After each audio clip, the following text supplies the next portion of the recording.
From Hollywood, it's time now for Bob Bailey as... Johnny Dollar. Hugh Bryan, Mr. Dollar. How are you this morning? Not so good. I didn't sleep very well. How'd you do? I think I have about what you want on John Reardon. Well, if you haven't, I can get it from Mrs. Reardon. What? Well, I thought you didn't want to tell her about the report, that her husband might still be alive. She knows. She overheard us talking last night. Oh. Well, what do you want to do? I might as well look at what you have and get this over with.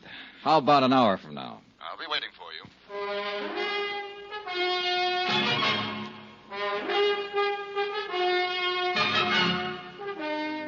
Tonight and every weekday night, Bob Bailey in the transcribed adventures of the man with the action-packed expense account, America's fabulous freelance insurance investigator. Yours truly, Johnny Dollar.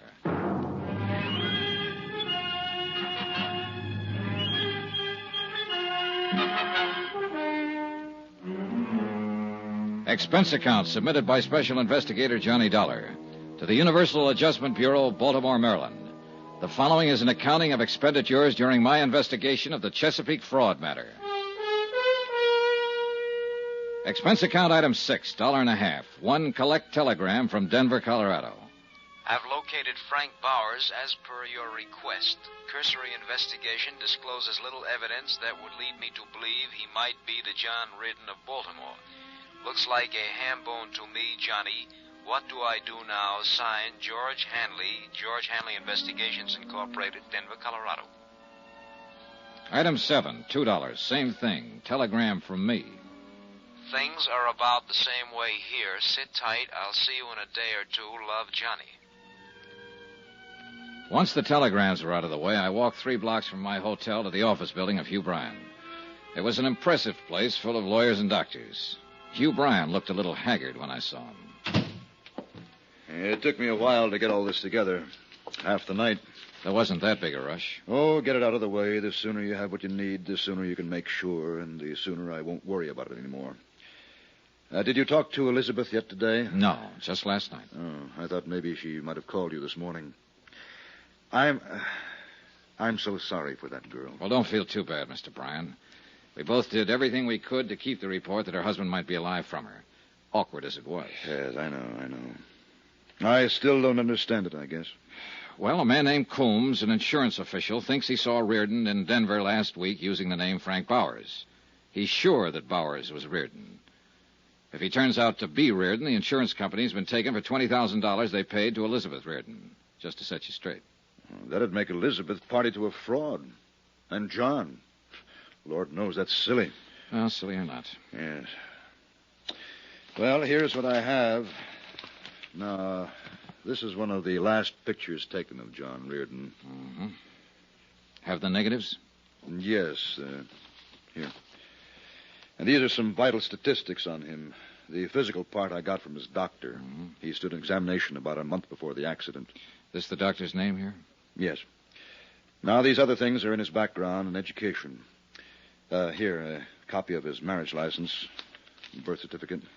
How did you get hold of these things? Well, I handled a lot of business for John, filed a lot of his papers for him. These were just packed away. It took a while to find them. Hey. Hmm? A copy of his fingerprints? Well, would those help? More than any of this other stuff. Fingerprints aren't standard papers in anybody's file. Before John went in the Army, he did some engineering work for the proving grounds in Aberdeen. Oh. He was fingerprinted there. It was a gag at the time. He had a set of his own blown up and put on the wall in a picture frame. You know, just a joke. Yeah. I dug them out of his personal things. Now then, here's a copy of his financial records, tax returns and whatnot. I spent about an hour in Hugh Bryan's office going over material that would help me in the investigation. The pictures and fingerprints were the most helpful items. After I'd finished, I went back to my hotel, packed my bags, and checked out.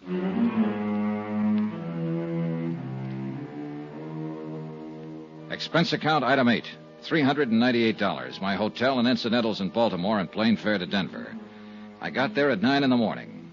The air crisp, thin, and full of sunshine. I rented a car at the airport and drove into town. A half an hour later, I was talking to my detective friend, George Hanley. How do you like Denver, old pal? I haven't been here for a few years. Doesn't look the same. Bigger and better, huh? They're thinking of putting up buildings as big as those mountains over there. I love it. So does the wife. I'm glad. You ought to try a place like this for a while, Johnny. Maybe I will. Ought to find yourself a girl and settle down. Let's us settle down, Georgie. Huh? Oh, sure. How'd it go? You asked me to look into Frank Bowers. I looked into him as much as I could without talking to him. There you are, Johnny. His bank account, his friends, his troubles, his enemies, everything. Mm-hmm. How about his police record? One traffic violation 2 years ago. Never been in any kind of trouble around here. Gets along fine with everybody. Well, tell me about everybody, Georgie.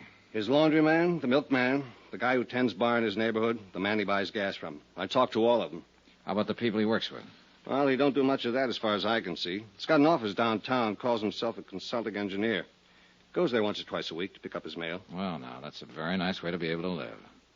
Is he starving to death, Georgie? No, he's got a good bank account. Makes regular deposits. Money comes from a New York bonding firm. He owns a little two-bedroom house out beyond Park Hill. Paid $38,000 for it. Well, Sleeps in one bedroom, uses the other one for a kind of studio. Putters around with clay, oils, and according to the nosy dame who lives across the street, he tries to write. how about his friends? Lots of them. Pays his bills, gets drunk now and then, normal. Tell me about his wife. He hasn't got one. Lives alone. Find out who he goes with, Georgie. No, as much as I could find out, he doesn't go with anybody. Enemies? Well, the guy in the cleaning shop hates his guts. Bowers doesn't like his shirts with starch. Did you check out the residency business? As far as I could. He bought that house out in Park Hill in 1951. Paid cash for it. Record of the sale gives his former residence as Toledo, Ohio. Well, how long has he been a resident here? As near as I can figure, and this is just rough, 4 or 5 years ago, the first financial transaction was the house he bought. The next was a car. He could have been here a long time before that, though. Well, the time element would fit for Reardon. What do you think, Georgie? I think you're probably wasting a lot of money investigating this guy. He doesn't seem like the kind of man who's hiding out from anybody. Here. Look at this photo. Is this Frank Bowers? Yeah, I'd say so. 5'11", 170, olive complexion, no scars, no glasses, brown hair, about 35. Could be him from that, yes. This is a picture of John Reardon, and the description is Reardon's. What do you want to do now? Keep on it.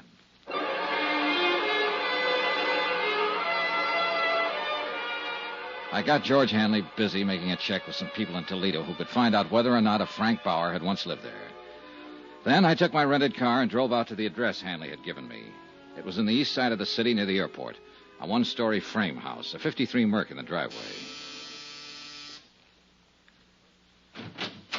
I'm looking for Mr. Frank Bowers. Oh, who are you? Johnny Dollar. Oh, I'm Frank Bauer. Well, I'm an insurance investigator, Mr. Bowers. I'd like to talk to you. Oh, come on in. Thank you. Take a chair anywhere, huh? What's on your mind? Just making a routine check, Mr. Bowers. Thought perhaps you could help me. Well, I don't know anything about my neighbors, if that's that kind of thing. No, I'm running down a report that came across our office in Baltimore. Baltimore? Ever been there, Mr. Bowers? No. Swell place on Chesapeake Bay. Well, I like Denver. What's this all about, huh? Well, do you happen to remember a few days ago when you were at a place called the Ship's Tavern? Well, that's in the Brown Palace. This was last Friday, to be exact. Should I remember? What'd I do, steal an ashtray or walk out on a check? Oh, a man from Baltimore was there that day, Mr. Bowers. His name was Coombs. Paul Coombs. You met him. Well, did I? Yes, right at the bar. You had a drink or two with him. Well, I might have. I don't know whether to admit it or not. What are you getting at? I don't understand this. I know it seems confusing. Maybe this will help. Take a look at this. Mm-hmm. Now, you must admit you look a great deal like the man in that picture. Yeah. I suppose I do. Well, I'll be darned. Hey, I'd do it that. You know, this could be a picture of me. That's why I'm here, Mr. Bowers. You see, the company I represent insured the man in this picture for quite an amount of money. His name was John Reardon. He was lost in a boat accident in Chesapeake Bay 5 years ago. The Mr. Coombs who met you at the bar here last week thought you were John Reardon. Well, I don't blame him. But I'm not. Close, though. Now, want to smoke? Oh, thanks. Thanks. Sure. Mr. Coombs was a lifelong friend of John Reardon's. I have his sworn statement here about that meeting with you and the certainty of his identity. You do? Yes, right here. Would you like to see it? Well, not particularly. I understand you went to Ohio State. What year did you graduate? I didn't go to Ohio State. Look, what is this, huh? Well, that's what you told Mr. Coombs. It's in the statement. Oh, I remember that bird now. Oh, I might have told him anything, Mr. Dollar. You know, he's one of those inquisitive kind, real sure of himself. Yeah, I remember. Look, don't tell me they sent you all the way out here from Baltimore. They did. On that guy's say-so? Mm-hmm. That's funny. Did you go to college, Mr. Bowers? What? I'd like to clear up that detail. Did you go to college? Well, yes. I went to Carnegie Tech, 36 through 40. You haven't lived all your life in Colorado, then. Where else have you lived? Look, do you have any right to ask me questions like this? No, but you'll help me a lot if you'll answer them. Well, why not? Okay, I've lived in New York, Pittsburgh, Kansas City, Toledo, around the country. Came here a few years ago with my health. Seemed good for my asthma. Ever been married? Once in 1942. It didn't last long. Oh, what else you want to know? Well, look, you in a hurry? I can come back later. No, it's not that. Well, look, you seem like a nice guy, Dollar, but it just makes me uncomfortable answering these questions of yours. I appreciate the time you've given me already, Mr. Bauer. Please understand it's a matter of establishing identity. But you know who I am. I just told you. That's true. I don't like this business much. Is there any way you can eliminate it? The most positive identification would be from fingerprints. Oh? Now, Mr. Bauer, I'm not so much interested in who you are as in proving that you're not John Reardon. If you volunteered a set of fingerprints, it'd save me a great deal of work and you a great deal of trouble. Well, sure, why not?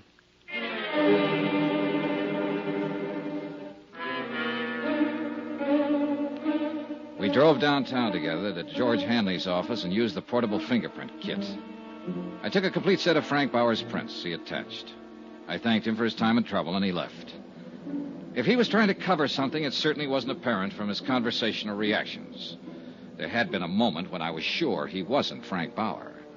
On the other hand, I was sure that he wasn't John Reardon. That cuts it, Johnny. Right thumb and index prints don't match at all. Oh, not even close, George. And I thought I was getting somewhere. I found out he was never in Toledo, or at least never registered or licensed as an engineer. Well, these prints do it. When are you going home, Johnny? Oh, I don't know. There's no reason to stick around any longer. This is crazy. You proved your case with the prints. He was too anxious to help me prove it, Georgie. You ask any ordinary man on the street 2 personal questions about himself, and he'll tell you to go jump in the lake. You ask him for his fingerprints, and he's liable to smash you. So? Get on him. Stay with him 24 hours a day. Get a couple of other men. It'll cost you money. Get busy. Expense account item 9, $200, detective service. I didn't believe Frank Bowers. I didn't believe his background. And most of all, I didn't believe his fingerprints.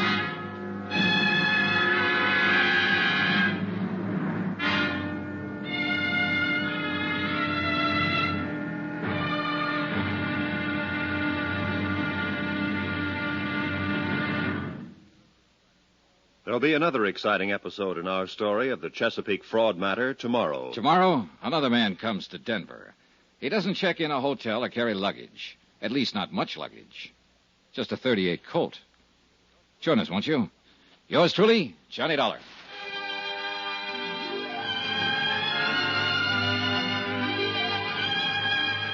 Yours truly, Johnny Dollar, starring Bob Bailey, is transcribed in Hollywood. Written by John Dawson, it is produced and directed by Jack Johnstone. Be sure to join us tomorrow night, same time and station, for the next exciting episode of Yours truly, Johnny Dollar. Roy Rowan speaking.